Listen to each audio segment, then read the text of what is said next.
कुशलस्मृतौ स्मृतिपुराणकाव्येषु वा कलासु विविधासु वा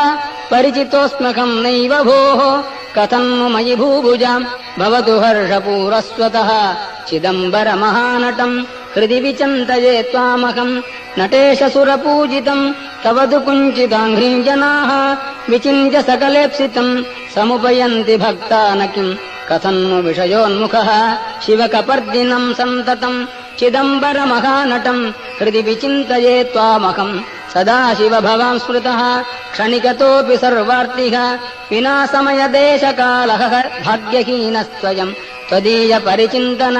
रहित नष्टजन्मा सदा चिदम्बरमहानटम् हृदि विचिन्तये त्वामहम् त्वमेव जनको मम त्वमसि मे प्रसूरुन्मनाः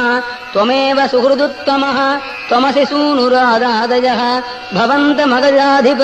त्रिदश सार्वभौमत्वकम् चिदम्बरमहानटम् हृदि विचिन्तये सन्ततम् नृकण्डुतनयम् पुरा शमनपाशसम्पीडितम् यदीयपदपङ्कजम् शरणमेवावापस्वकम् निगत्य यमुनाग्रजम् शिततमत्रिशूलेन तम् चिदम्बरमहानटम् हृदि विचिन्तये त्वामहम् उमासखचिदात्मकम् तव तु दिव्यरूपम् विभो हृदन्तरनिविष्टमहमपारयन्वीक्षितुम्